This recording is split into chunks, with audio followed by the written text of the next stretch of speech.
그 다음에 이제 운동에 대해서 배웠어요. 운동. 등속 직선 운동. 등가속 직선 운동.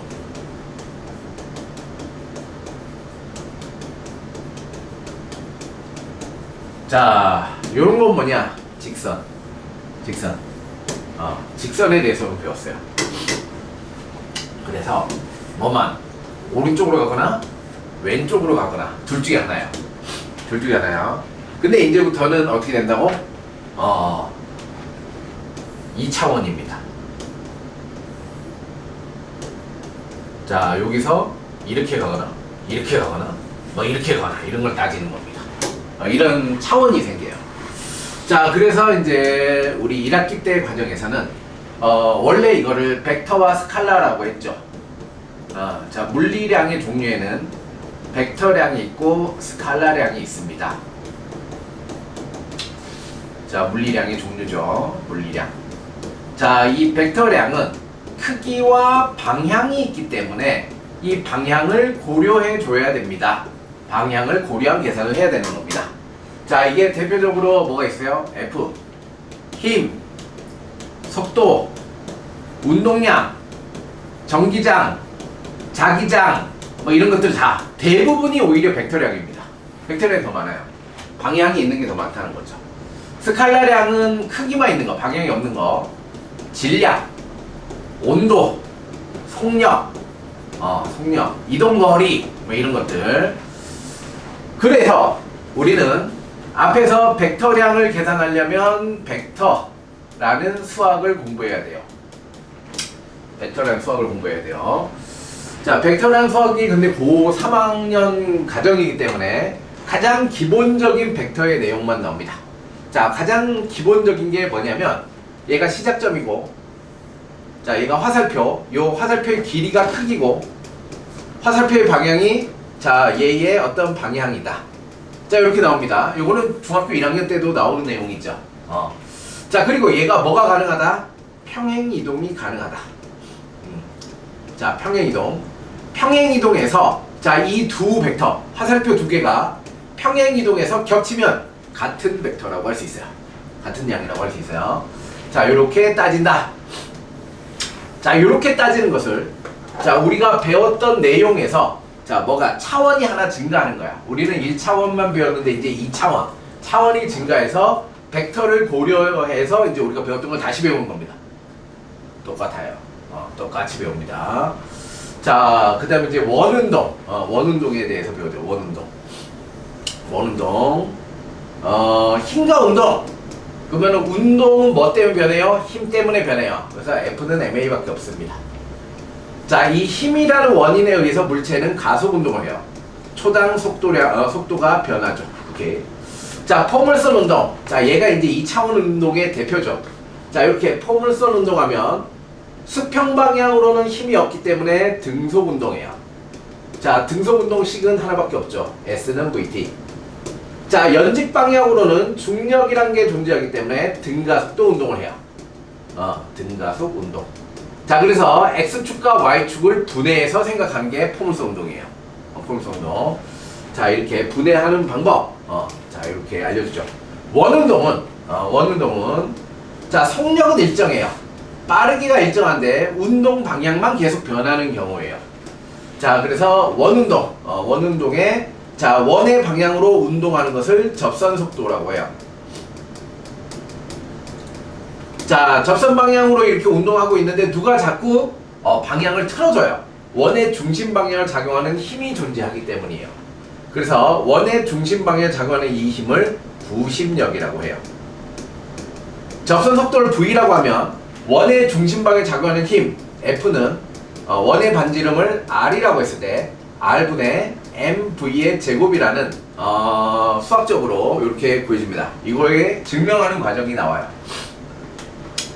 자, 그래서 원의 중심 방향에 일정한 힘이 작용하면 빠르기는 변하지 않고 방향만 지속적으로 변하는 원운동을 하게 된다 라는 스토리로 진행합니다. 그 다음에 케플러의 법칙. 자, 뉴턴 이전에 이 주변의 자연현상을 수학으로 설명하는 최초의 사람이 케플러입니다. 자, 그래서 케플러의 법칙은 케플러의 3법칙이라고 있어요. 케플러의 3법칙. 자, 케플러의 3법칙. 첫 번째가 타원궤도의 법칙. 타원궤도의 법칙. 두 번째가 면적 속도 일정의 법칙. 면적 속도 일정 법칙. 세 번째가 조화의 법칙. 조화의 법칙. 자, 이런 것들을 배우게 됩니다. 됩니다. 자, 간략하게 무슨 내용이냐? 자, 얘가 수십 년 동안 자, 하늘의 관측 기록물을 보니까 자, 하늘에 있는 천상의 운동이 완벽한 원이 아니라 타원궤도를 움직이고 있더라. 자, 그러면 타원궤도의 정의가 뭐냐? 타원궤도는 두 초점이죠. 자, 초점 두 개로부터 자, 두 초점으로부터의 거리의 합. 거리의 합. 자, 얘가 L1이라고 얘가 L2라고 하면 L1 플러스 L2가 특정한 상수값 C 되는 점들의 집합. 얘를 타원이라고 합니다. 두 초점으로부터 자, 요렇게 자, 거리가 같은 점들을 요렇게 그려보면 뭐가 된다? 타원체가 된다 이거죠. 자, 그래서 하늘에 떠 있는 행성들은 실제로는 원운동이 아니라 타원궤도 운동을 하더라 라는 얘기를 하게 됩니다. 자, 그럼 원이랑 다르게 뭐가 있어요? 자, 이렇게 두 가지의 반지름이 있어요. 긴축 반지름, 얘를 장반경이라고 해요. 장반경 A라고 하죠. 짧은 축 반지름, 얘를 단반경이라고 합니다. 단반경, 뭐 B라고 합니다. 근데 보통 장반경으로만 우리가 사용하게 됩니다. 자, 이렇게 타원궤도의 법칙. 자, 그리고 면적 속도 일정의 법칙. 자, 어떤 행성. 자, 이 두 타원궤도 중에 한 초점에 뭐가 있다? 한 초점에 태양이 있어요. 한 초점에 태양이 있고, 자, 이 타원궤도를 이제 나머지 초점은 그냥 우주 공간이에요. 자, 여기에 플래닛, 행성들이 여기서 여기 돌고 있다 이거죠. 그렇죠? 여기서 돌 수도 있고, 여기서 돌 수도 있고, 여기서 돌 수도 있다. 자, 이렇게 돌고 있다는 겁니다. 얘네들이. 자, 이렇게 돌고 있어요. 자, 이렇게 돌고 있을 때 어떤 일이 발생하느냐? 자, 여기 태양과 이 행성을 이렇게 연결한 선분. 자, 태양과 행성을 연결한 선분이 쓸고 간 면적. 이거를 면적이라고 합니다. 진짜 쓸고 간 면적. 자, 요 면적과 자, 멀리 있을 때는 이게 선분이 길어지죠. 자, 요렇게 쓸고 간 면적. 자, 이 면적이 같으면 시간이 같더라. 자, 면적 속도가 뭐야? 단위 시간당 면적의 변화율이에요. 단위 시간당 면적의 변화율이 똑같더라 이거지. 그러면 다른 말로 하면 자, 태양과 가까이 있는 점을 근일점이라고 해요. 태양과 멀리 있는 점을 원일점이라고 해요. 자, 그러면 쓸고 간 면적이 같으려면 근일점에서는 굉장히 빠른 속도로 운동하고 원일점에서는 천천히 운동하더라 라는 결론이에요. 자, 이거를 수학적으로 알아낸 게 면적 속도 일정의 법칙이에요. 세 번째 법칙. 자, 이 장반경. 자, 장반경. 자, 장반경과 행성. 자, 장반경이 짧은 애도 있겠죠. 자, 이렇게 궤도가 작은 애도 있고 궤도가 큰 애도 있어요. 궤도가 작은 애와 궤도가 큰 애. 장반경. 그죠? 장반경 A에 장반경 A와 자, 한 바퀴 도는데 걸린 시간 주기. 자, 얘는 어떤 비례 관계가 있다.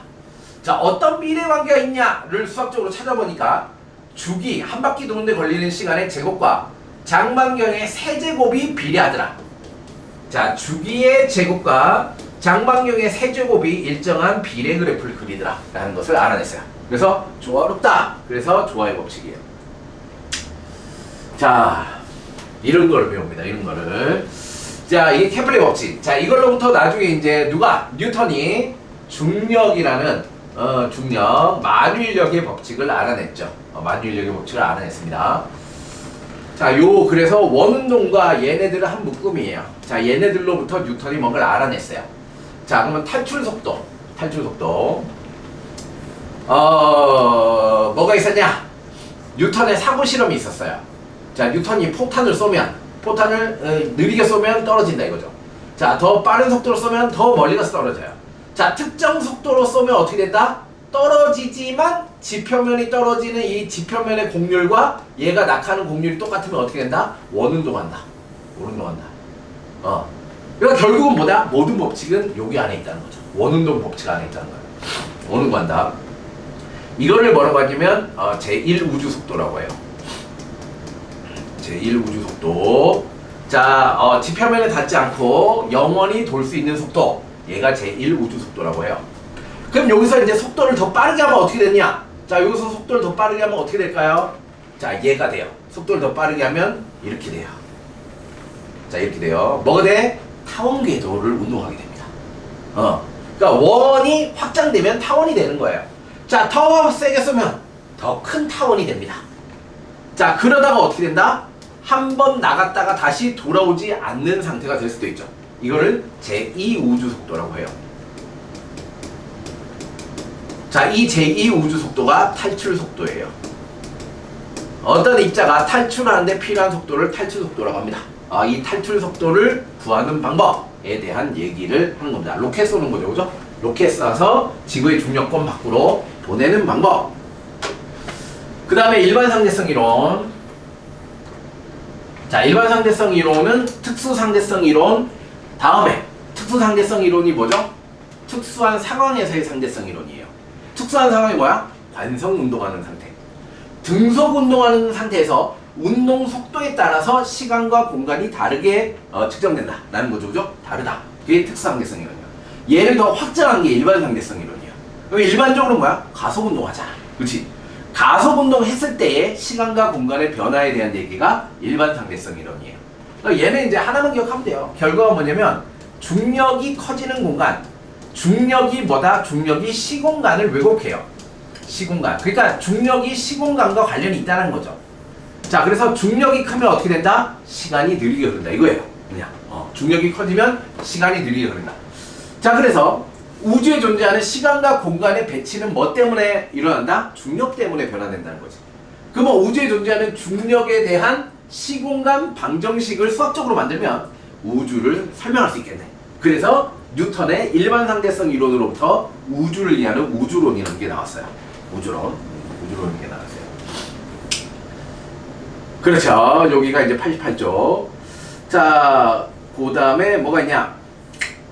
자, 얘도 한 238쪽이니까. 자, 요 정도까지가 중간고사가 아닐까. 그쵸? 요 정도까지가. 자, 요 정도까지가 중간고사가 아닐까. 뭐 해봐야 여기서 추가로 몇 개 정도 더 넣는 게 중간고사. 요 어딘가에가 중간고사일 거예요. 요 어딘가가 중간고사 범위. 오케이. 자, 그래서 이제 얘가 고전 물리, 고전적인 물리와 일반 상대성 이론까지. 자, 그 다음에 단열. 자, 얘는 열이죠, 열. 그쵸? 에너지에 대한 겁니다. 단열. 열을 차단하는 거죠. 열 팽창. 자, 얘는 여기서부터 뭘로 보냐면 에너지와 물질, 에너지와 물질, 에너지와 물질 이 두 개로 구분해서 보는 겁니다. 자, 이것도 이제 연력학이라고 하죠. 연력학. 자, 연력학 0법칙. 얘도 법칙이에요. 물리는 다 법칙이에요. 0법칙, 1법칙, 2법칙. 자, 이렇게 있습니다. 연력학 0법칙. 자, 0법칙은 열평형에 관련된 법칙이에요. 열평형. 열평형. 어떤 물질? A라는 물질이 있어요. 자, B라는 물질이 있고 C라는 물질이 이렇게 있어요. 접촉하고 있어요. 자, A의 온도를, 자, A와 B, A의 온도와 C의 온도가 같고 B의 온도와 C의 온도가 같다면 A와 B는 같은 온도 상태에 있다 라는 것을 알 수 있다 라는 게 0법칙이에요. 자, 이게 연력학 0법칙. 1법칙은 에너지 보존 법칙이에요. 자, 에너지 보존 법칙. 자, Q는 델타 U 플러스 W입니다. 자, Q가 이동한 열량, 델타 U가 내부 에너지 변화, W는 1이죠, 그죠? 1입니다. 자, 얘는 에너지는 결국 1과 내부 에너지로 전환되니까 총 에너지를 합하면 그대로다. 그죠? 이게 에너지 보존 법칙이 연력학 1법칙. 연력학 이 법칙은 엔트로피. 엔트로피입니다. 화학에서도 나왔죠. 엔트로피. 반응의 자발성에 대한 얘기입니다. 어느 쪽으로 반응이 일어날 것인가에 대한 얘기가 연력학 이 법칙입니다. 자, 그래서 여기 나오죠. 단열과 열팽창. 자, 어떤 피스톤 내에, 자, 여기 실린더가 있어요. 얘를 실린더라고 해요. 실린더. 실린더 안에 뭐가 있어요? 기체가 있어요. 어떤 기체가 있어요. 자, 이 기체에 얘가 요렇게 막힌 요 간을, 얘를 뭐라고 하냐면 피스톤이라고 해요. 피스톤. 피스톤. 자, 외부에도 대기가 있죠. 대기가 누르는 힘이 있어요. 자, 그래서 이 실린더 내부의 기체가 피스톤을 밀어내거나 다시 압축시키거나 열을 흡수하거나 방출하는, 이걸 갖고 뭘 만들어요? 자동차 엔진을 만드는 거예요. 엔진을 만드는 거예요. 엔진. 자, 이 엔진에 대해서 이해하려면 뭘 알아야 돼요? 가장 기본적으로 실린더 내부에 있는 기체가 어떠한 상태여서 피스톤을 밀고 어떠한 상태에서 피스톤을 당기고 열을 흡수하고 열을 방출하느냐에 대한 얘기를 하는 게 연력학입니다. 자, 그래서 이 내부에 존재하는 기체는 이상기체라고 가정을 합니다. 이상적인 기체. 그렇죠? 다 동일한 행동을 하는 기체라고 가정을 하고, 연력학 1법칙, 그렇죠? 에너지 보존 법칙의 요기를 정의를 합니다. 자, 단열 상태, 열의 출입이 없을 때, 등온 상태, 온도가 일정할 때, 그 다음에 등적 상태, 부피가 일정할 때, 이런 각각의 조건에서 에너지 변화가 어떻게 생기는지 보는 거죠. 자, 그래서 결과적으로 이 기간, 열기간, 한 사이클을 돌 때 얼마만큼의 일을 할 수 있느냐에 대한 얘기가 열기간과 열효율이에요. 자, 열효율. E는 Q1분의 W였죠. 통합과학 때부터 나왔던 거. 자, 연력학 2법칙 여기 있죠. 엔트로피 법칙입니다. 엔트로피 법칙. 자, 이게 연력학. 그 다음에 탄성파. 탄성파. 자, 탄성파는 자, 앞에 물리완을 할 때 한번 얘기를 했어요. 자, 파동이 있는데, 파동. 파동이란 게 뭐야? 파원의 진동 에너지가 매질을 타고, 매질 탈 수도 있고 안 탈 수도 있어요. 주위로 전달되는 현상이 파동이라는 거죠. 웨이브. 그렇죠? 웨이브. 자, 이 파동의 가장 큰 두 개의 구분이 탄성파와 비탄성파입니다. 비탄성파. 자, 이 비탄성파는 하나밖에 없어요. 빛 또는 전자기파라고 합니다. 두 개는 같은 거예요. 자, 빛 또는 전자기파는 매질이 없이 전달되니까 비탄성파라고 합니다. 자, 탄성파는 뭐가 탄성파다? 탄성파, 물, 그죠? 파도, 자, 용수철의 진동, 소리, 자, 이런 거 다 탄성파예요. 자, 비탄성파 제외하면 다 탄성파. 매질의 진동으로 전달되는 것을 탄성파라고 합니다. 탄성파. 자, 이 탄성파를 수학적으로 분석한 게 단진동이에요. 단진동. 자, 어떤 애가 여기서 어떻게 한다? 자, 여기 용수철을 요렇게, 여기서 용수철을 요렇게 매달고 얘를 당겼어요. 자, 이만큼 당겨서 당긴 상태에서 딱 놔요. 그럼 어떻게 한다고? 예, 진동하죠. 예, 윙, 진동합니다. 오케이. 진동하는 것을 시간에 따라서 얘의 좌표를, 자, 얘의 변이값을 시간에 따라서 구하면 어떻게 된다고? 사인파가 나옵니다. 이렇게. 자, 이거를 단진동이라고 해요. 자, 그래서 이 단진동의 진폭을 A, 앰플리투드. 자, 얘가 진폭이라고 했죠. 진폭이 앰플리투드예요. 자, 그래서 얘는 단진동, 이 파동의 변이, 예, 변이. 자, 파동의 변이값 A, 사인 오메가 T. 자, 해가지고 자, 얘의 어떤 변이값, X값, 뭐 이런 거. 자, 이런 거를 구분해서, 얘를 미분해서 속도를 구하고, 얘를 또 미분해서 가속도를 구하고, 가속도로부터 F는 MA로부터 버건력, 힘을 구합니다. 그런 걸 해요. 자, 그런 걸 합니다. 그런 걸 해요. 그런 걸 하는 겁니다. 탄성파, 뭐 이런 거. 자, 이런 식으로. 그러니까 뭐야? 거의 수학이에요. 수학이라고 보시면 됩니다. 물리지만 수학이에요. 수학 잘해요? 자, 그래요. 물리지만 수학이에요. 자, 그래서 이제 조금 그죠, 수학 공부를 조금 더 하게 됩니다. 여기서 탄성파, 방금 얘기했고, 탄성파동, 도플러 효과. 도플러 효과는 파원과 관측자의 상대적인 운동이에요. 파원과 관측자. 자, 파원을 보통 소스라고 합니다. 자, 관측자는 옵저버라고 해서 O라고 표현합니다. 일반적으로. 자, 그래서 파원. 자, 파원이 있어요. 자, 이 파원이 여기 소리를 내는 거죠. 이렇게. 자, 이렇게 소리를 내는 겁니다. 자, 이 소리를 냈을 때, 자, 이렇게 생긴 무늬를 뭐라고 하죠? 요 선을 뭐라고 하죠? 파면이라고 해요. 파면. 파면이라고 해요. 파면. 무슨 얘기냐? 자, 요렇게 마루. 자, 이 마루를 연결하는 선이 파면이에요. 마루를 연결하는 선이. 자, 요게 소스가 있어요. 그리고 얘가 옵저버가 있어요. 옵저버. 자, 그럼 어떤 특정 파장이 관측되겠죠? 자, 여기 파장이 관측돼요. 근데 얘네가 가만히 있지 않고 움직이면 어떻게 되느냐 이거야. 움직이면. 자, 가만히 있지 않고 움직이면, 자, 파원이 움직인다라고 할게요. 파원이 움직이면, 자, 얘가 여기 있을 때 보낸 첫 번째 파동은 여기까지 갔겠죠. 똑같을 겁니다. 자, 근데 두 번째 파동. 자, 두 번째 파동은 얘가 여기 있을 때 나왔을 거니까 요만큼 가게 돼요. 얘를 중심으로 요만큼 가게 돼요. 자, 세 번째 파동. 자, 그럼 얘는 요만큼 더 가 있을 거니까 요렇게 됩니다. 세 번째 파동은. 자, 그럼 뭐가 차이가 나요? 자, 이 소스가 멀어지는 방향에 있는 애는 뭐야? 파장이 길어져요. 가까운 쪽에 있는 애는 파장이 짧아져요. 자, 이런 파장에 변화되는 얘기가 도플러 효과라고 합니다. 파원과 관측자의 상대적 속도에 대한 얘기입니다. 속도에서 파장의 변화가 생긴다. 파장 또는 진동수의 변화가 생깁니다. 자, 소리의 간섭. 그래서 멀리 있던 자동차가 이제 앰뷸런스가 가까이 올 때는 고음이 나고, 얘가 멀어지면 저음이 나는 거죠. 자, 그리고 우리가 노이즈 캔슬링 헤드폰 같은 거 있죠, 그죠? 노이즈 캔슬링 헤드폰이 어떻게 된 거야? 헤드폰이 이렇게 있으면, 자, 외부에서 잡음이 들어와요. 자, 이런 잡음이 들어오면 이 노이즈 캔슬링 헤드폰에서 이 잡음과, 자, 이 잡음이 이렇게 지나갈 때 이 잡음의 속도에 맞춰서 이 파동에 반대 파동을 해서 이 두 개를 상쇄시켜요. 그래서 노이즈가 캔슬링 되는 겁니다.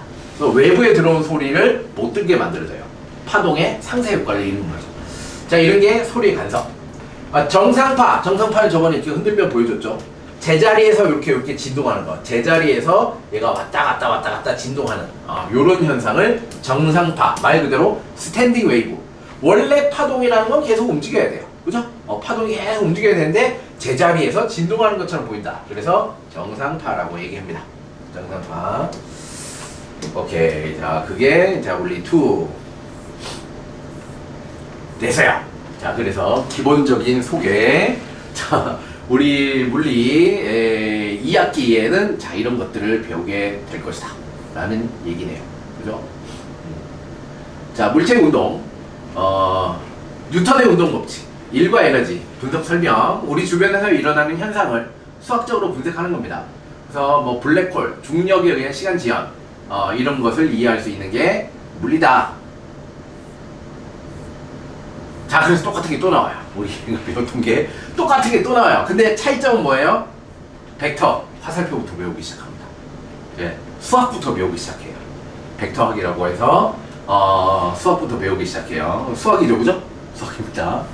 수학을 배우기 시작해요. 자, 복잡한데, 자, 이 복잡한 내용을 좀 간단하게 얘기를 할게요. 자, 복잡한 내용을 간단하게, 어차피 애들이 없어서 다시 얘기를 해야 돼. 그죠? 다시 얘기를 해야 돼.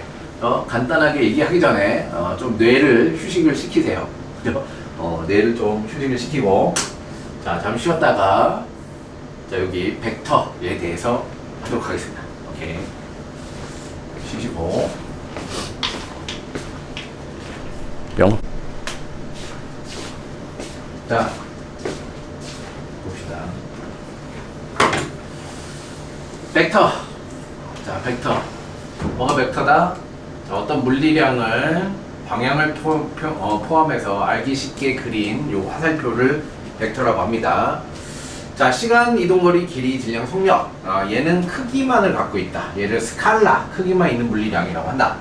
변이, 속도, 가속도 마치 크기와 방향을 갖고 있는 물리량을 벡터량이라고 한다. 그래서 얘가 계산하는 방법이 다르기 때문에 다르게 따져야 된다. 스칼라량은 더하기 빼기 곱하기 나누기 사칙 연산으로만 계산할 수 있지만 벡터량을 방향까지 고려해서 계산해야 되기 때문에 계산 방법이 다르다. 자, 벡터량, 물체에 10N의 힘이 작용했을 때 이렇게 표현하자라는 거죠. 자, 우리가 10N의 힘이 작용했을 때, 자, 10N. 자, 이 10N에 해당하는 길이를 그리고 어떤 물체가 있으면 그 물체에 힘이 작용하는 작용점을 찍고 방향을 표현해서 이렇게 그린다라는 겁니다. 그렇죠? 이런 식으로 표현을 한다는 거야. 이렇게 힘이 작용했다. 자, 10N의 힘이 작용했을 때 이것만으로 힘이 작용했다라는 것만으로 얘가 어떤 결과를 일으킬지 알 수 없다라는 거죠. 왜? 방향을 모르기 때문에. 자, 그래서 방향에 따른 힘의 효과가 다르기 때문에 방향까지 모두 표현하는, 크기와 방향을 표현하는 방법이 있어야 된다. 이거를 벡터량이라고 한다. 자, 이게 화살표입니다. 화살표. 자, 스칼라량과 벡터량. 스칼라량에서는 크기만 있기 때문에 스칼라량에서는 마이너스는 기준으로 정한 값보다 작다는 의미고, 벡터량은 똘마가 방향을 나타내요. 마이너스는 플러스의 반대 방향이다. 이렇게 생각을 하셔야 된다는 거죠. 계산법이 다릅니다. 그래서 자, 그러면 벡터량을 나타내기 위해서는 문자를 다르게 표기하자. 자, A. 어떤 A라는 벡터가 있어. A라는 벡터가 있어. 그러면 이 벡터라는 걸 표현하기 위해서 얘는 화살표 표현이야 라고 이렇게 알려주는 화살표를 나타내기도 하고, 볼드체 두껍게 그리기도 합니다. 자, 그러면 얘 이제 이러한 벡터량의 크기만 나타낼 때는 어떻게 하냐? 절대값을 씌우면 됩니다. 자, 그럼 얘는 크기다 라는 의미입니다. 자, 두 벡터의 동등성. 자, 이게 제일 중요하죠. 동등성. 자, 두 벡터를 뭐 해도 평행이동해서 겹치면 같은 벡터다 라고 할 수 있습니다. 두 벡터의 A, B의 크기와 방향이 똑같을 때 두 벡터는 같다라고 합니다. 자, A는 B, 그림 같이 벡터를 평행이동 시켰을 때, 자, 크기와 방향이 변하지 않고 겹치면 두 벡터는 같은 벡터다 라고 할 수 있다. 자, 벡터의 합성과 분해 이제 계산해보자. 자, 이런 게 벡터야. 이제 계산해보자 이거죠. 자, 계산하는 방법. 자, 방법에는 자, 일반적으로 두 가지가 있어요. 자, 여기에 자, A라는 벡터가 있어요. A 벡터가 있어요. 자, 여기에 B라는 벡터가 있어요. B 벡터가 있다라고 할게. 자, 그러면은 A 벡터 더하기 B 벡터는 얼마게? 얘를 C 벡터라고 하자. 그럼 얘는 어떻게 계산하냐? 자, 어떻게 계산하냐? 평행이동합니다. 무조건 평행이동. 자, 평행이동해서 얘를 어디다가 평행이동해서 시작점을 C점을 붙여요. 요렇게. 자, 평행이동해서 겹치면 똑같은 벡터죠. 자, 평행이동해서 겹쳐요. 그죠? 자, 그 다음에 A 벡터를 요 끝에, 화살표 끝에 붙여요. 자, 요렇게 끝에 붙여요. 자, B 벡터를 요 화살표 끝에 붙여요. 자, 그럼 뭐가 남아요? 자, 얘가 남죠. 자, 얘가 요렇게 시작해서 끝까지. 자, 요렇게 그리면 얘를 C 벡터라고 합니다. 자, A 벡터와 B 벡터를 합한, 자, 요렇게 평행사변형을 그려서 대각선의 크기를 C 벡터라고 할 수 있다. 그죠? 자, 그럼, 선생님. 그럼 어차피 이렇게 할 거. 애초부터 A 벡터 끝에 B 벡터를 갖다 붙여서 이렇게 그리면 되지 않나요? 맞죠? 이거를 삼각형법이라고 합니다. 똑같은 거죠, 그죠? 결국 뭐야? 똑같은 거야, 그죠? 똑같은 겁니다. 자, 이렇게 평행사변형법과 삼각형법이 있습니다. 자, 어떻다? 벡터들이 많아요. A 벡터, B 벡터, C 벡터, D 벡터들이 있어요. 자, 수많은 벡터들이 있어요. 자, 그럼 얘를 다 더하라. 그럼 어떻게 하면 돼요? 꼬리에 꼬리를 물면 돼요. 그죠? 자, 요 A 벡터가 있어요. 얘를 기준으로 하자. 자, 그 다음에 어떻게, B 벡터를 여기다 끝에 옮겨요. B 벡터를 옮기고, 자, C 벡터를 얘를 또 옮겨요. 자, 얘를 또 옮겨요. D 벡터를 옮겨요. 자, 얘를 또 요 끝에 또 붙여요. 또 붙여요. 자, 그 다음에 또 얘를 붙여요. 자, 그 다음에 이제 최종 결론은 뭐야? 시점에서 종점까지 딱 하면 얘가 모든 벡터의 합인 겁니다. 오케이. 이게 삼각형법을 계속 해나가면 결국 이런 결과가 만들어져요. 됐습니다. 자, 평행사변형법. A 벡터, B 벡터 달라. 시작점을 딱 붙여. 자, 얘를 끝에 붙이고 얘를 끝에 붙여서 이 대각선을 보다 A 플러스 B라고 하자. 오케이. 자, 삼각형법. 뭐 그래. 그죠? A와 B. A 끝에 B를 붙이고 바로 하면 되지. 그죠? 삼각형법. 결론은 똑같은 거죠. 그죠? 결론은 똑같습니다. 결론 똑같아요. 그 다음에, 요렇게 해서 벡터의 합. 벡터 합. 자, C 벡터의 크기를 계산해보자. 그럼 C 벡터의 크기를 계산해보자. 자, 봅시다. 자, 이건 뭐냐? 피타고라스 정리입니다. 피타 형님 또 나와요. 자, 피타고라스. 자, 피타 형님 또 나옵니다. 자, A 벡터. 자, A 벡터를 어떻게 하냐? 자, 방향이 다르면 뭐야? 이렇게 화살표로 붙여야 돼. 그러면 크기를 어떻게 계산할 거냐? 모는 종이의 길이를 재면 돼. 근데 평소에는 자나 모는 종이 안 갖고 다니잖아. 그럼 얘는 어떻게 나오냐? 시험지는 이렇게 나온다는 거지. 자, A 벡터 해놓고 여기다가 각도를 줍니다. 자, 여기다가 각도를 줍니다. 뭐, 세타 1, 뭐, 이렇게 줘요. 자, 그럼 얘를 뭘 할 수 있냐? 분해를 할 수 있어요. 자, 요렇게. 자, A 벡터는 A의 X 벡터와 A의 Y 벡터의 합이라고 할 수 있죠. 그죠? 자, A 벡터는 자, A의 X 벡터와 A의 Y 성분의 벡터의 합이라고 할 수 있습니다. 이걸 벡터의 분해라고 해요. 그죠? 분해를 해서 재조립하는 거야. 자, B 벡터도 마찬가지야. 또 합니다. 자, B 벡터도 자, B의 X 성분이 있고 B의 Y 성분이 있을 거 아니야. 자, 요 B 벡터도 자, 보죠. B 벡터. 자, B 벡터에 B의 X 성분이 있고 B의 Y 성분이 있을 건데 지금 없으니까 제로인 거야. 그죠? 뭐 있을 거야. 자, 이렇게 있어. 자, 그러면 A 벡터와 B 벡터를 더하라 라고 하면 자, 이제 뭐야? 방향이 같은 것끼리는 더할 수 있잖아. 그치?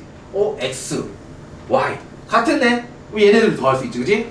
자, A 플러스 B는 그래서 뭐라고 할 수 있다? 자, A 플러스 B는 AX와 BX를 더한 것과 플러스 자, AY와 BY를 더한 거에 합과 같다라고 할 수 있지. 그죠? 그러면 자, 얘는 뭐냐? 그럼 얘가 뭐다? AX. 자, A의 X 성분과 자, B의 X 성분 얘를 이렇게 얘가 B의 X 성분이야. 얘와 얘를 더한 게 요만큼이야. 맞죠? 오케이. 자, 그 다음에 A의 Y 성분과 B의 Y 성분. 자, A의 Y 성분이 있는데 B의 Y 성분이 없으니까 뭐 A의 Y 성분만 남겠죠, 그지? 자, 그러면 얘 X끼리 더하고 Y끼리 더하니까 뭐가 돼? 직각삼각형이 되잖아. 그치? X와 Y끼리 더하면 직각삼각형이 돼. 그럼 뭘 할 수 있어? 피타고라스를 할 수 있지. 그치? 피타고라스를 할 수 있어. 자, 그래서 얘가 빗변이 되기 때문에 우리가 구하고자 하는 C 값이 C의 크기. 자, C의 크기는 뭐가 된다? 피타고라스의 빗변이니까 C의 제곱은 뭐다? 자, 밑변의 제곱 더하기 높이의 제곱이죠. 그래서 A의 X 벡터, B의 X 벡터의 제곱 플러스 자, A의 Y 벡터 더하기 B의 Y 벡터 얘 제곱. 자, 물론 이제 얘는 크기니까 절대값 씌워도 돼요. 크기니까. 자, 얘가 이제 피타고라스 정리야. 그럼 얘가 제곱이니까 넘어가면 루트가 되겠죠. 이렇게 루트가 됩니다. 오케이, 루트가 돼요. 근데 선생님 얘랑 다른데요. 자, 뭐가 달라요? 자, 여기서 이제 뭘 할 수 있냐? A의 X 성분. 자, 선생님이 A의 X 성분이라고 할 수 있지만 A의 X는 A라는 A의 각도가 주어지면 자, 얘는 삼각함수로 표현할 수 있다는 거지. 그죠? 자, 직각삼각형이 있을 때 직각삼각형이 있을 때 자, 얘가 사인, 코사인, 탄젠트잖아. 그죠? 오케이. 자, 그러니까 자, 만약에 얘가 빗변이 있어. 빗변인데 높이를 포함하려면 빗변하고 높이의 비율이 사인 값이잖아. 그치? 자, 그 다음에 X. 자, 요 X 성분은 뭐야? 코사인 값이잖아. 그러면 A의 코사인 세타. 코사인 세타는 뭐라고? 빗변의 크기 분의 자, 뭐라고? A의 X 성분이라고 할 수 있잖아. 그치? 그러면 AX는 뭐다? A 코사인 세타라고 하면 되네. 이렇게 되는 거야. 이렇게 되는 거예요. AX가 뭐냐? A 코사인 세타다. BX가 뭐야? B 코사인 세타다. 마찬가지 방법으로 자, A의 Y 성분은 뭐야? A 사인 세타다. 이렇게 되는 거야. 그죠? 얘가 A 사인 세타다. A 사인 세타. 자, 얘도 B 사인 세타다. 자, 그래서 결국 얘를 계산하면 그죠? 얘를 계산하면 자, A 코사인 세타 플러스 B 코사인 세타의 제곱입니다. 그죠? 얘를 계산하면 A 사인 세타 얘 제곱 플러스 A 사인 세타 사인 세타 플러스 B 사인 세타의 제곱입니다. 자, 얘 전체의 제곱이에요. 이거죠. 자, 얘를 제곱하면 A 사인의 그러면 이렇게 되죠. 이렇게 됩니다. 제곱. 자, 얘를 풀면 어떻게 돼요? 얘를 풀면 A 제곱 코사인 제곱 세타. 자, A 제곱 코사인 제곱 세타. 마찬가지로 자, B의 제곱 코사인 제곱 세타가 되죠. 자, 그 다음에 얘 뭐해서 2AB 코사인 2AB 코사인 세타가 되죠. 맞죠, 그죠? 코사인 제곱 세타 2A 코사인 세타 B 코사인 세타 2AB 코사인 제곱 세타 이렇게 됩니다. 그죠? 이쪽에 나오겠죠. 그죠? A의 제곱 사인 제곱 세타 플러스 B의 제곱 사인 제곱 세타가 됩니다. 그 다음에 2AB 사인 제곱 세타가 되죠. 이게 자, 그러면 여기 있는 코사인 제곱 세타와 사인 제곱 세타를 더하면 어떻게 되죠? 1이죠, 그쵸? 그래서 A의 제곱으로 묶고 얘를 하면 1이 돼요. 그래서 A 제곱이 나와요. 그죠? B의 제곱도 코사인 제곱 세타와 사인 제곱 세타를 묶으면 이렇게 나와요. 그죠? 그 다음에 마지막으로 얘가 EAB 사인 세타, EAB 코사인 세타. 자, 얘가 마지막으로 얘를 계산해서 이렇게 나와요. 근데 이렇게 막 이렇게 계산하면 뭐가 돼요? 수학 문제가 됩니다. 만약에 여러분들이 수학하고 있다. 그럼 이게 수학 문제 나오겠죠. 근데 우리는 물리를 하고 있잖아. 그러니까 이렇게 안 나와요. 이렇게 안 나와요. 그냥 어떻게 나와요? 이 정도로 나와요. 이 정도로. 그죠? 그래서 어떤 벡터가 있어. 자, 얘가 보통 이런 식으로 줘요. 4하고 뭐가 좀 특수각으로 줘요. 30도야. 30도. 그러면 1대 루트 3대 2 해서 얘가 2고 얘가 2 루트 3이구나. 바로 구할 수 있게 줘요. 이렇게 미지수로 넣어서 사인 코사인 계산을 하게 안 만듭니다. 그럼 수학 문제가 돼버리니까. 오케이? 근데 이러한 규칙에 의해서 이 결과가 나온다 정도는 알고 있어야지. 그지? 됐습니다. 오케이, 됐어요. 됐어요. 자, 그래서 지우고, 자, 필요 없습니다. 그냥 그렇게 되는 거구나 하고 그렇구나 정도만 알고 넘어갑니다. 벡터의 분해. 자, 분해 먼저 배웠어요. 그죠? 분해. 자, 어떤 A 벡터가 있어. 그럼 우리는 분해할 거야. 왜 분해? 다른 벡터와 더하려고 분해하는 거야. 그죠? 자, A라는 벡터가 있어. 자, 일반적으로 X축으로 분해하고 Y축으로 분해. 왜? 그러면 피타고라스 정리를 쓸 수 있거든. 그치? 그리고 사인, 코사인, 삼각함수를 이용해서 값을 쉽게 구할 수 있거든. 그래서 일반적으로 다 수직으로 분해합니다. 수직으로. 자, 그래서 AX, 얘는 A 코사인 세타와 같다. 자, AY는 A 사인 세타와 같다. 그죠? 얘와 얘의 벡터 합이 A 값이다. 이렇게 되는 거죠. 오케이. 됐습니다. 자, 그래서 A의 크기는 뭐다? 그럼 피타고라스 정리죠. 루트 AX의 제곱 더하기 AY의 제곱이다. 이렇게 되는 거야. 오케이. 그 다음 얘는 탄젠트 세타를 물어봅니다. 탄젠트 세타. 왜냐면 이제 얘의 방향을 표현하라. 그러면 이걸로 표현하는 거예요. 방향은 각도잖아. 그죠? 그래서 탄젠트 세타는 x분의 y니까, 그죠? ax분의 ay라고 하면 됩니다. 이 정도만 알면 돼요. 자, 이 정도만 알고 구하면 됩니다. 나머지 코사인, 사인 이런 거 복잡한 삼각함수 계산은 안 나와요. 그죠? 안 나와요. 자, 그래서 벡터를 대수적으로 합산하는 방법. 그죠? 자, 벡터 합을 어떻게 한다고? x와 y로 쪼개서 x끼리 합하고 y끼리 합해서 나중에 피타고라스로 크기 구하면 된다. 오케이. 요 정도만 알면 돼요.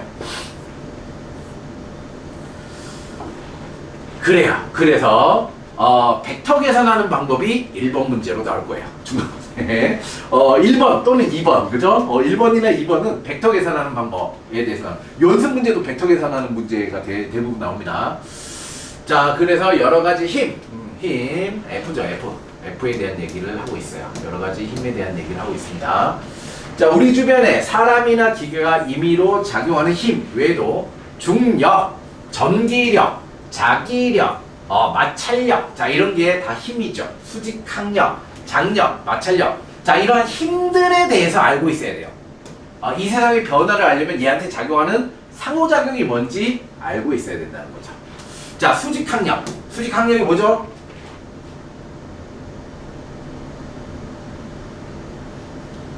자, 질문할 사람이 한 명밖에 없기 때문에 어쩔 수 없어요. 질문 다 받아야 돼요. 자, 수직항력. 자, 뭐 같아요, 느낌이? 수직으로 저항하는 힘이에요. 수직으로 저항하는 힘. 이거죠? 자, 어떤 책상이 있어요. 자, 여기 물체가 있죠. 자, 물체에는 무조건 뭐가 있어야 돼요? 중력이란 게 작용하고 있어야 돼요. 자, 지구가 이 물체를 잡아당겨. 근데 왜 가만히 있냐 이거죠. 뭐가? 책상이 받쳐주니까. 자, 책상이 중력의 반대 방향으로 얘를 받쳐주는 힘이 있어요. 이거를 수직항력이라고 합니다. 수직항력이 영어로 노멀 폴스이기 때문에 대부분 N자, N으로 표기합니다. N으로 노멀 폴스라서 N이라고 표현합니다. 얘도 벡터이기 때문에 이제 화살표를 적어주죠. 자, 원래 화살표를 다 적어줘야 되는데 계속 하다 보면 귀찮아요. 그죠? 그럼 화살표가 없어도 벡터인지 알고 있어야 돼요. 그죠? 당연히 벡터겠죠. 자, 책상 위에 놓인 책에는 중력이 작용하지만 책상이 책을 떠받치고 있어. 책이 떨어지지 않고 정지해 있다. 왜 정지해 있냐? 중력이 있는데 왜 정지해 있냐? 책상이 얘를 받쳐주는 힘이 있기 때문에. 수직으로 저항하는 힘이 있기 때문에. 이걸 수직항력이라고 한다. 이 수직항력은 중력과 크기가 똑같아야만 되죠. 왜? 얘가 정지하기 때문에. 자, 이걸 어떻게 알았어요? 이 수직항력이 있다는 거 어떻게 알았지? 어떻게 알았지? 이렇게 하는 거예요. 자, 1번. 물체는 정지하고 있다. 물체가 정지해. 그럼 얘한테 작용하는 힘의 합이 제로가 돼야 돼. 벡터를 합하면 제로가 돼야 돼. 자, 두 번째. 얘는 질량을 가지고 있으니까 무조건 중력이 있어야 돼. 질량이 있으면 중력이 무조건 있잖아. 그지?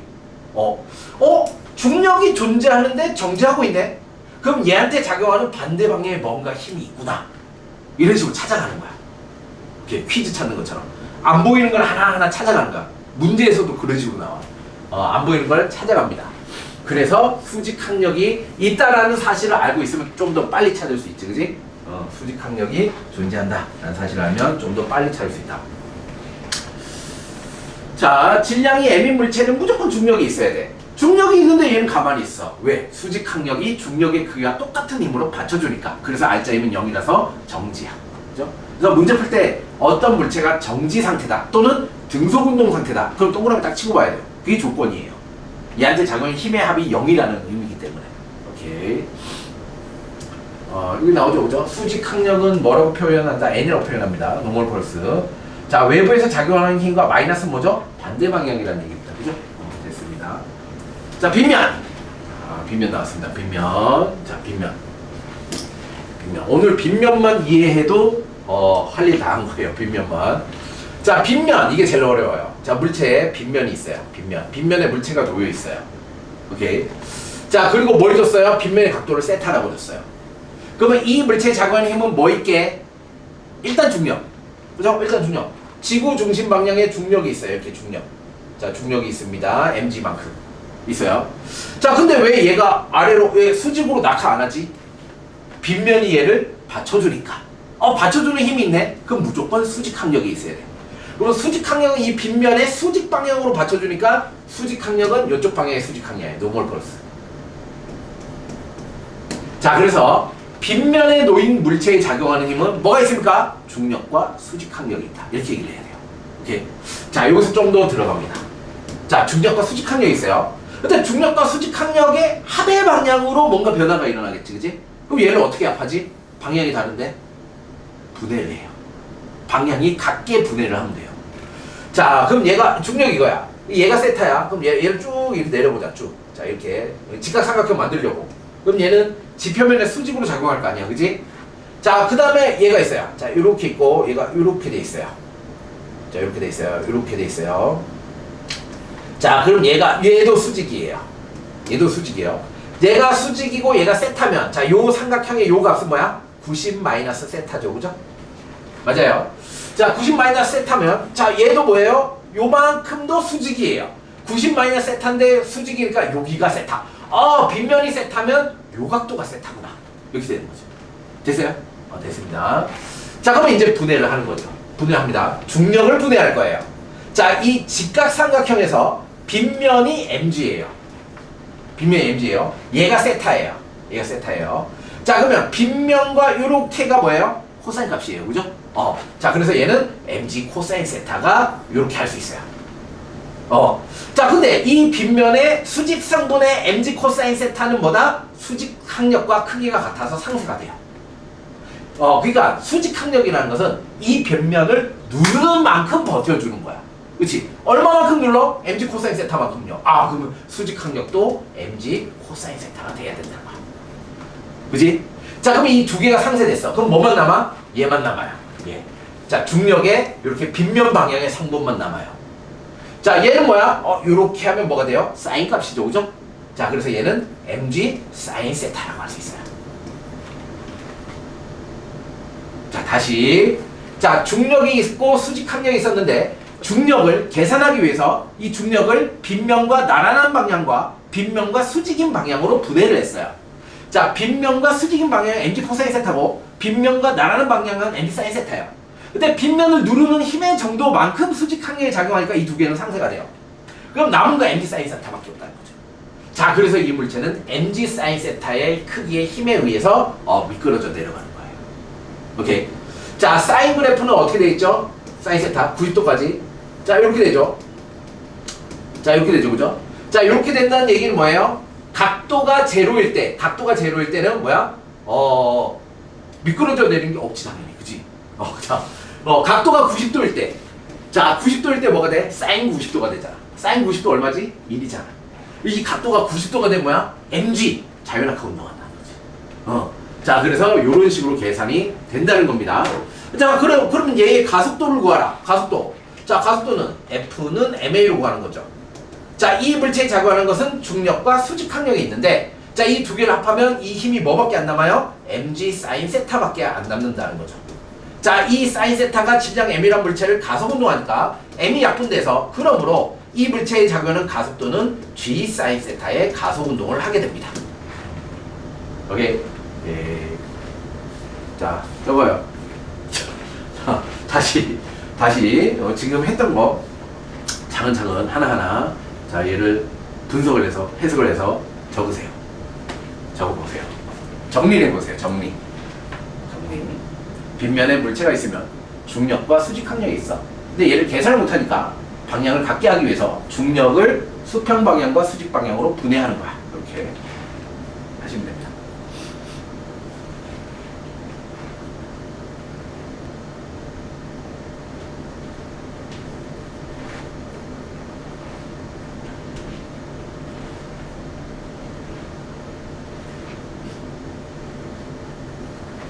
정리했어요?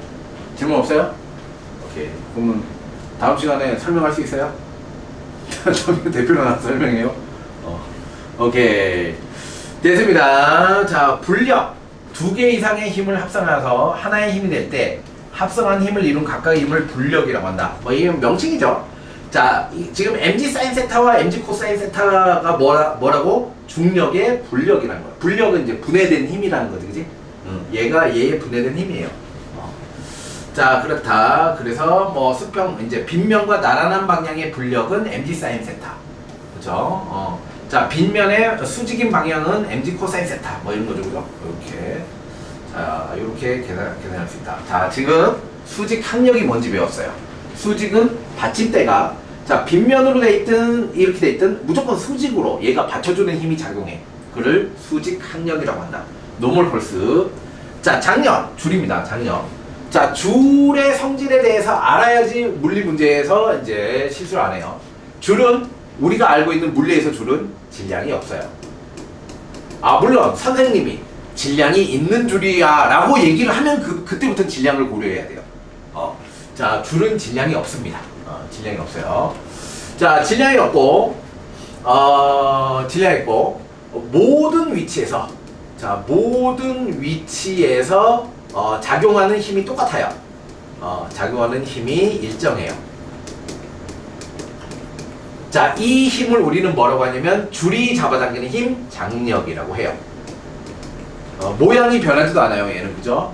길이가 변하지 않습니다. 자, 그걸 설명하려고 이 그림을 그려준 거예요. 자, 뭘 설명하냐? 보겠습니다. 자, 줄이 있어. 자, 물체가 있어. 자, 이 물체가 있으면 자, 얘가 무게가 있죠, 그쵸? 추에 무게가 있어. mg야. mg야. mg라는 무게가 있어. 그러면 줄이 물체를 잡아당기는 힘은 얼마일까요?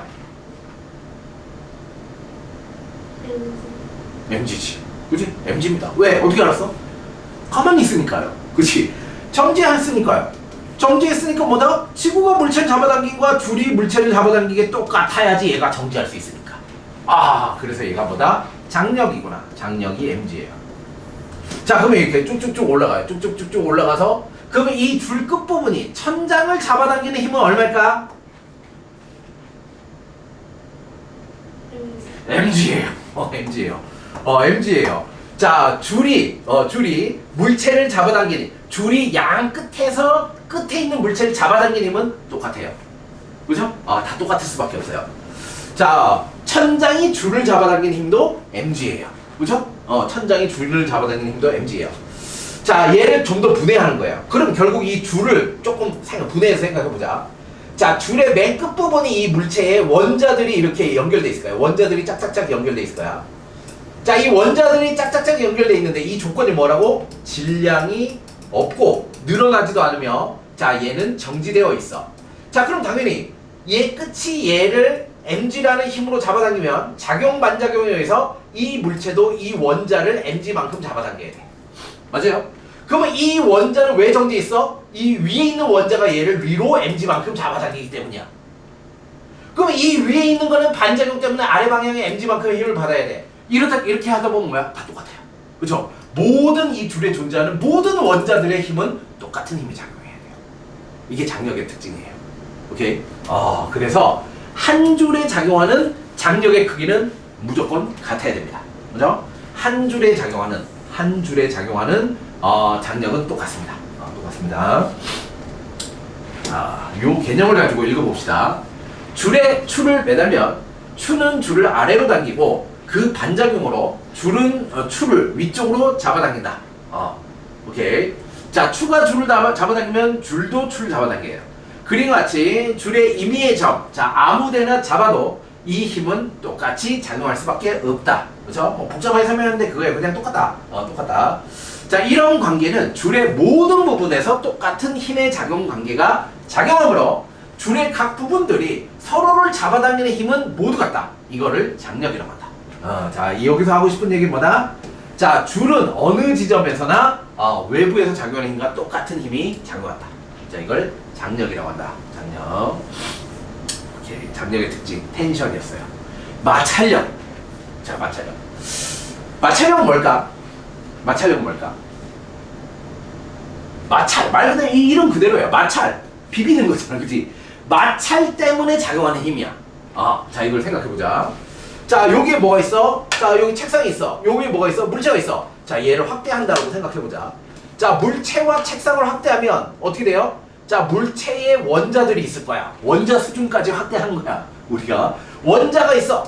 그럼 책상에도 뭐가 있어? 원자가 있어. 자, 그러면 이 책상과 물체의 원자 사이에는 뭐가 존재해? 상호작용, 인력이 존재한다. 그치? 자, 그럼 얘를 움직이면 얘네들이 뭐다? 얘가 일로 가려고 하면 가지마! 그거 잡아당긴다고. 못 가게 하는 힘이 있다는 거야. 물론 요 사이의 상태, 원자들의 종류, 거칠기, 이거에 영향을 받겠지. 그죠? 오케이. 자, 그래서 운동을 방해하는 힘. 자, 마찰력은 기본적으로 뭐야? 마찰에 의해서, 마찰, 접촉면이라고 합니다. 접촉면. 접촉면이 운동을 방해합니다. 자, 운동을 방해하는 힘이 작용해요. 자, 접촉면이 운동을 방해하는 힘이 작용하고 이걸 마찰력이라고 해요. 자, 그런데 봅시다. 정지 마찰력. 자, 내가 어떤 책상에 있어. 자, 1N을 밀었어. 안 움직였어. 왜 안 움직였어? 자, 어떤 물체에 힘을 가해. 그럼 걔는 가속 운동을 해야 되잖아. 자, 내가 1N을 가했어. 안 움직여. 왜 안 움직여? 뭔가 반대 방향에 뭔가 방해하는 힘이 있다는 거야. 그치? 그게 마찰력이라는 거지. 자, 그래서 이렇게 되는 겁니다. 자, 이렇게. 자, 그래프를 그리는 겁니다. 이게 Y축이, 마찰력입니다. 자, 마찰력. X축이 외력이라고 할게요. 외력. 자, 내가 1N을 작용했어요. 1N의 물체를 작용했는데 안 움직여. 왜? 마찰력이 1N 작용했기 때문이야. 운동을 방해하는 힘이 1N 작용했기 때문에. 자, 내가 2N을 작용했는데 안 움직였어. 왜? 마찰력이 2를 작용했기 때문이야. 자, 내가 3N을 작용했는데 안 움직였어. 왜? 마찰력이 3을 작용했기 때문이야. 오케이? 자, 그러면 정지라는 상태. 내가 힘을 가했는데 얘가 안 움직였어. 그럼 마찰력이 얼마야? 그럼 뭐야? 외부에서 작용하는 힘과 같은 게 마찰력이야. 오케이? 자, 정지 상태에서 뭐다? 외력과 마찰력은 같습니다. 자, 그래서 얘를 뭐라고 한다? 정지 마찰력이라고 해요. 자, 정지 상태의 마찰력은 뭐랑 같다? 외부에서 작용하는 외력과 같습니다. 비례 그래프를 그려요. 오케이? 이 정지 마찰력이야. 수평면에서 정지해 있는 물체를 옆으로 당길 때 힘의 크기가 특정한 값보다 작으면 물체는 움직이지 않는다. 자, 이거는 마찰력 때문이다. 정지 상태의 마찰력을 뭐라고 한다? 정지 마찰력이라고 한다. 그러면 어떻게 되냐? 자, 이렇게 했어. 3N까지 버텼어. 근데 3N보다 내가 힘을 더 가해. 3N보다 조금만 힘을 가면 이제 움직이기 시작해. 그죠? 움직이기 시작해. 자, 그래서 뭐라고 하자? 3N. 자, 이렇게 되는 값을 뭐라고 하자? 정지 상태의 최고값, 최대 정지 마찰력이라고 해요.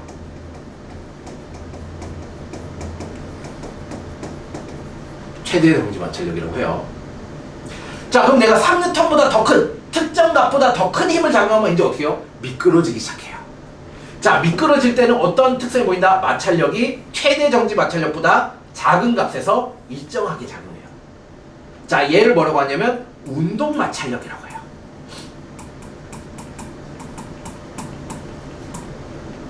운동 마찰력이라고 해요. 자, 그러면 이제 이걸 수식으로 해보자. 수식으로 해보자.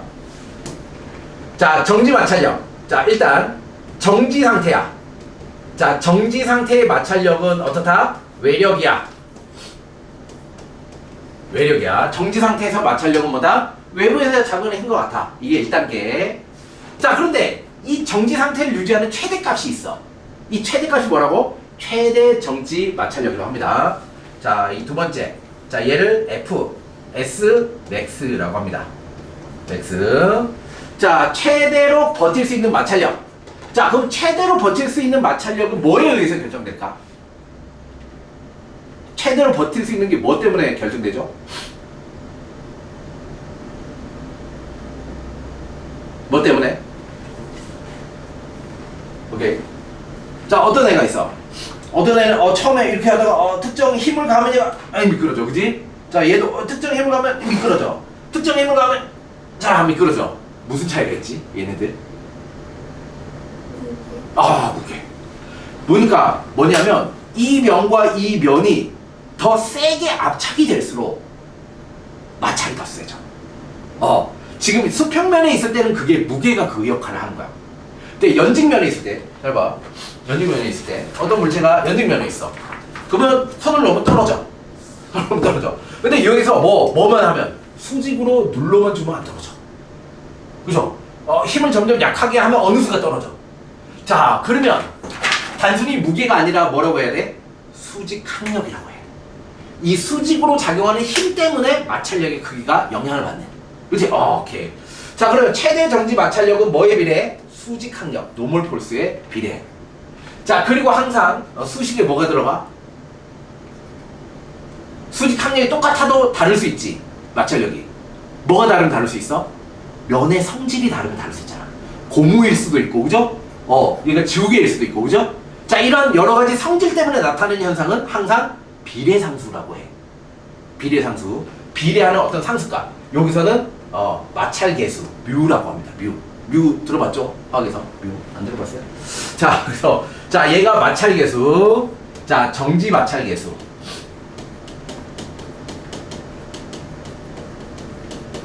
자, 이렇게 최대로 버티는 것은 면 사이의 성질과 수직으로 누르는 힘에 의해서 결정돼요. 근데 이 수직으로 누르는 힘은 뭐에 의해서? 만약에 수평면이면 중력이 되는 거야, 그죠? 수직 항력이니까, 그죠? 이렇게 되는 거야. 이게 최대 정지 마찰력이에요. 자, 이 최대 정지 마찰력을 넘어서면 이제 어떻게 돼요? 미끄러져요. 그때부터 운동 마찰력이라고 해요. 자, 그럼 이제 3번 단계. 자, 3번 단계. 자, 운동 마찰력이니까 FK예요. 자, 이 운동 마찰력은 뭐다? 또 뮤예요. 또 뮤N이에요. 미끄러질 때 어떻게 해? 미끄러지는 상태도 수직 항력이 중요해. 영향을 줘. 미끄러지는 상태에서도 수직 항력이 영향이 주는데 미끄러지는 상태에서 마찰계수는 여기 있는 마찰계수와 약간 상황이 달라. 얘는 가만히 있을 때의 마찰계수와 미끄러지는 상황의 마찰계수는 달라. 달라. 자, 그래서 얘를 뮤 K, 그렇죠? 다르게 표현합니다. 뮤 프라임이라고 쓰든가 이렇게 됐습니다. 개 복잡하죠? 마찰력 하나 설명하는 게 이렇게 복잡합니다. 마찰력 하나 설명하는 게.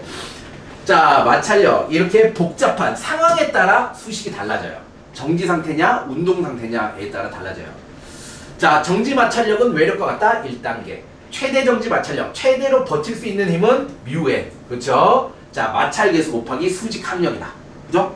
자, 운동 마찰력. 미끄러지고 있는 상태에서는 수직 항력은 똑같은데 뭐만 다른다? 자, 마찰 계수만 달라진다. 그죠?